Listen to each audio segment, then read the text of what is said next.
To start with, I'll tell you that good leadership is good leadership, regardless of what unit you're in, what kind of uniform you wear, or suit you wear, or anything else. There are certain fundamental principles that stay the same.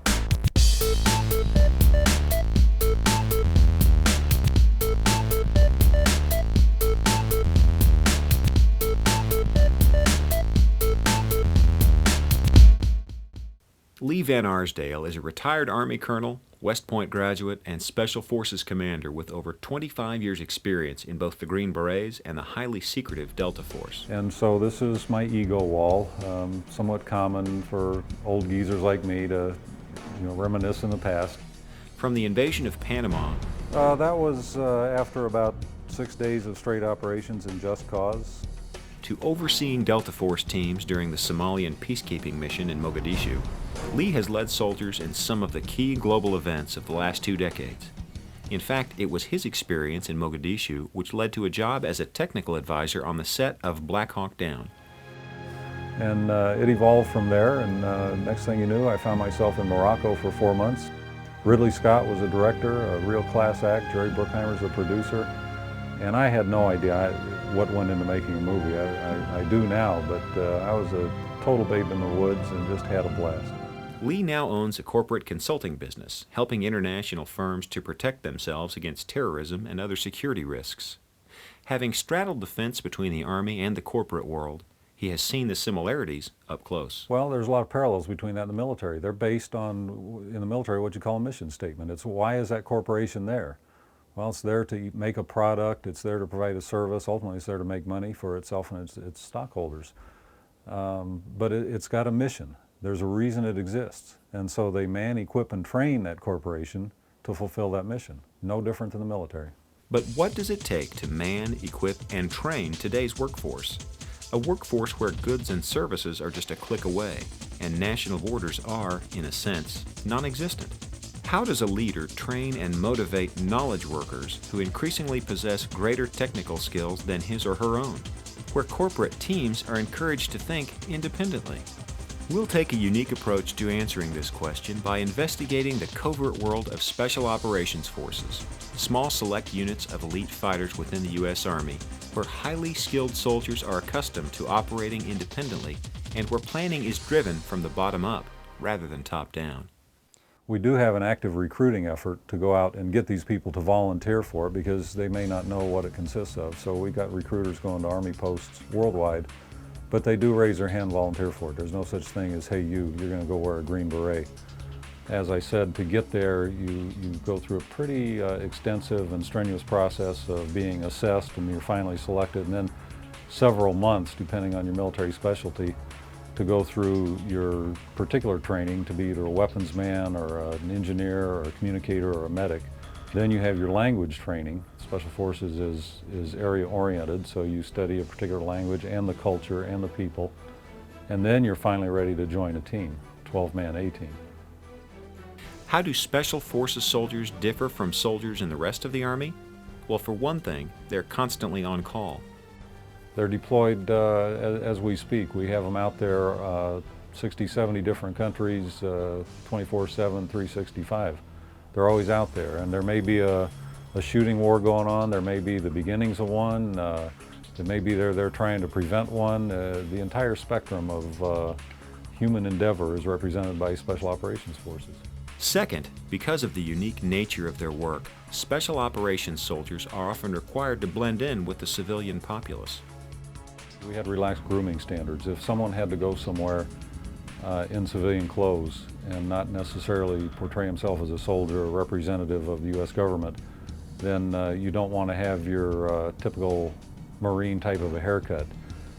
The philosophy, of course, is it's a lot easier to cut off the mustache and get a haircut than it is to grow that out in very short notice. And very often we deploy with literally a couple of hours notice. So your bags are always packed, you're always ready to go. And so it takes a special kind of a family to live that way. They had it pretty rough in a lot of ways, especially my wife, because I'd be gone for indeterminate amounts of time. They didn't know where I was, how long I'd be gone. I came home once, I think my youngest was about 10 or 12. Came home once from training at night and hadn't changed out of my uniform. And I walked in the house and he said, "Dad, you're in the Army?" Third, because Special Forces soldiers are self-motivated, mature, and highly competent, they are given much more freedom when it comes to planning operations. That's a pretty fundamental difference. In the conventional forces, the planning is driven from the top down. In special operations, you'll get the mission from the top, but then all the planning is done from the bottom up. So the people actually executing the mission will do all the planning for it. Primarily because you have such an experienced group who will be executing the mission, and really, no one at the top knows the business better than they do. Lastly, while the conventional Army rarely deploys with less than a battalion, 500 troops, Special Forces soldiers normally operate in teams. In special operations, the smallest deployable unit is the individual.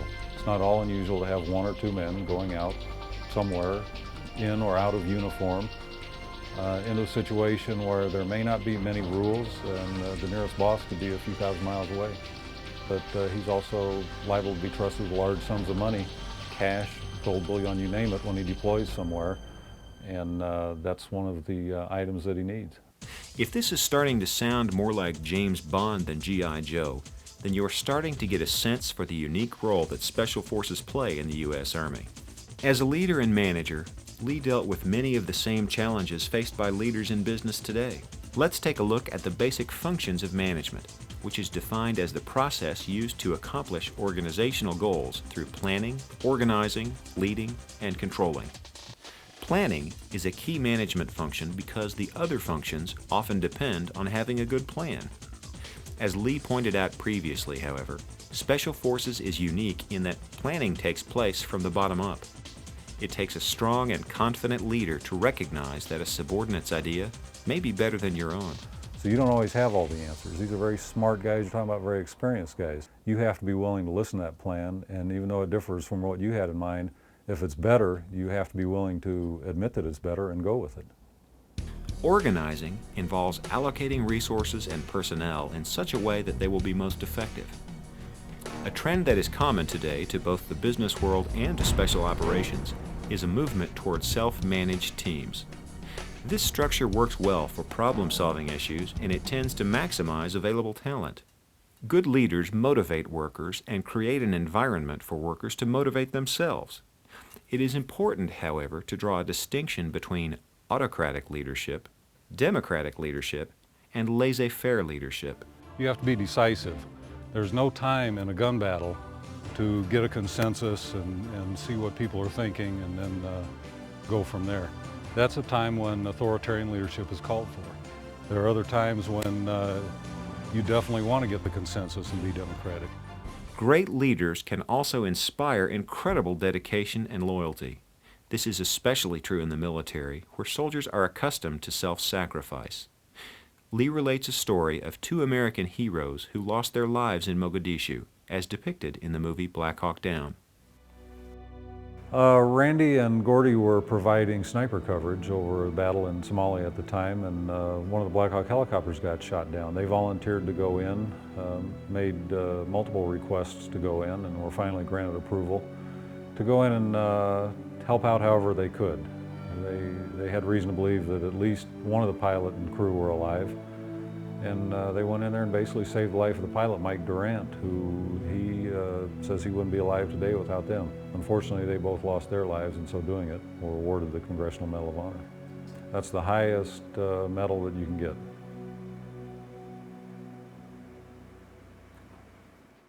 The control function of management involves measuring performance, rewarding people for work well done, and taking corrective action when necessary.